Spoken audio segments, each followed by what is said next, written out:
Hello friends, welcome to my channel it's सारी कहानियाँ। अगर आपको पसंद आ रही हैं तो प्लीज़ चैनल को लाइक, शेयर एंड सब्सक्राइब करें। सो टॉपिक स्टार्ट करते हैं। मेरे पति के देहांत के बाद मैं अपने इकलौते बेटे के यहाँ रहती थी। मेरी बहू का एक अलग ही रूप मुझे देखने मिला, साथ ही बेटे का भी। दोनों के मन में क्या है मैं अच्छे से जानती हूँ। वो चाहते हैं कि मैं वृद्धाश्रम चली जाऊँ। उनके जाने के बाद मुझे यह सब देखना और सुनना पड़ेगा, उसका मुझे अंदाज़ा भी नहीं था। पर मैं मन मानकर अपने बेटे और बहू की बातें सुनकर भी यहाँ रहती हूँ, क्योंकि मुझे मेरे पोते और पोती दिखाई देते हैं। उनकी झलक पाकर मुझे सुकून मिलता है। घर के बाहर एक टीन की झोपड़ी में रहती हूँ। मेरी बहू को कोई दिक्कत नहीं हो, इसलिए मैं वहाँ रहती हूँ। बेटे ने थोड़ी मेहरबानी की है तो ऊपर टीन की चादर लगवा दी है। समय समय पर थोड़ा राशन दे देता है, पर मैं अपना बनाकर खा लेती हूँ। मैंने अपने बेटे को कह दिया है कि मेरी वजह से उन दोनों को कोई प्रॉब्लम नहीं होगी, बस मुझे यहीं रहने दो, इसी घर में मुझे मत जाने दे। मैं बस यही चाहती हूँ कि मैं आपको खुशकिस्मत समझती हूँ कि मेरे बेटे और बहू कम से कम मेरे लिए इतना तो कर रहे हैं। मेरा बेटा सुबह 9 बजे नौकरी जाता है और बच्चे भी उसी समय स्कूल जाते हैं। फिर शाम को 6 बजे मेरा बेटा वापस आता है। बच्चे 3 बजे आते हैं। उन्हें आते जाते निकलते देख मेरा बड़ा सुकून मिलता है।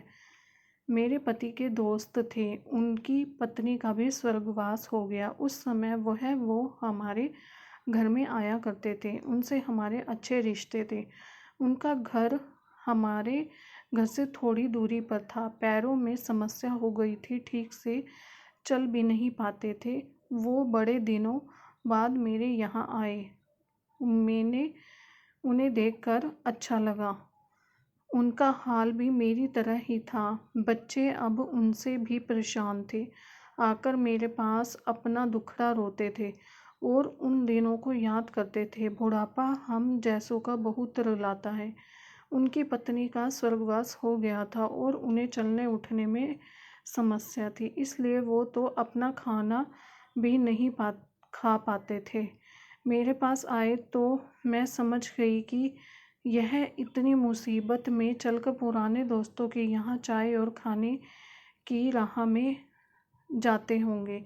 उनकी भी अपनी मजबूरी थी। वो आए तो मैंने उनके लिए खाना बनाया और उन्हें खिलाया। मना कर रहे थे नहीं खाना मैंने, लेकिन मुझे पता था कि उनको भूख लगी है। मेरी बहू ने मुझे और उन्हें खाने खाते देख लिया। वो कुछ भी ना बोली। ऐसे ही वो यहाँ 2-3 बारी आए। जब वो आते तो उन्हें खाना खिलाती। फिर उनके खाने जाने के बाद अब मेरा बेटा आया तो बहू कहती है कि तुम्हारी माँ कितनी बेशर्म है, पता नहीं किस किस को आजकल बुलाकर खाना खिला रही है। बड़ी मुश्किल से कमाया जाता है और यह लुटाने में लगी है। इनका राशन बंद करो, कुछ दिन भूखी रहेगी तो अकल ठिकाने आ जाएगी। मैंने कहा कि मैं अपने हिस्से का उन्हें खिलाती हूँ, तुम्हारे पिता के पुराने मित्र हैं। फिर भी बहू का उल्टा सीधा बोलना शुरू रहा। घर के बाहर रहकर इनको आज़ादी मिल गई है, पता नहीं क्या करती है। बेटा भी बोला कि कुछ दिन भूखा ही रहने दो इन्हें। मुझे मेरे बेटे ने घर के पीछे सीढ़ी के पास ले जाकर बिठा दिया। कहा कि यहाँ बैठो। मेरे तो अब आंसू भी सूख गए थे। अगले दिन खाना नहीं मिला। मेरे टीन के उस छोटे से कमरे को बहू ने तोड़ दिया। एक दिन पूरा भूखा रहने के बाद मैंने सोचा कि मैं गलत कर रही हूँ, मुझे अपने बेटे के यहाँ नहीं रहना चाहिए। मैं और शायद गलती ही मेरी है, मेरी ही परवरिश में कोई कमी रही है, तभी तो यह परिणाम आया।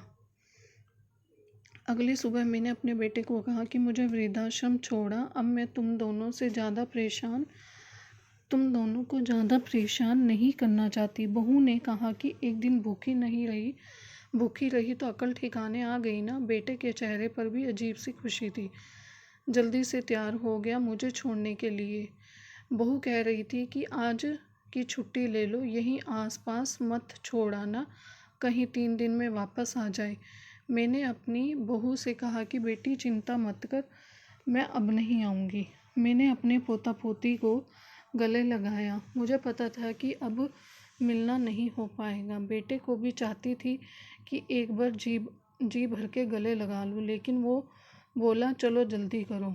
मैंने बहू को कहा कि बेटी अपना ध्यान रखना। मेरा बेटा मुझे छोड़ आया। वहाँ आकर मैंने देखा कि मेरी तरह कई हैं, थोड़े दिन उदास रहते हैं, फिर सच को स्वीकार कर लेते हैं। मैं अब यही खुश हूँ, कुछ काम भी करती हूँ। मैं चाहती हूँ कि मैं ऐसा कहूँ कि किसी के साथ ना हो, लेकिन ऐसा कब तक किसके साथ हो जाए कोई बता नहीं सकता।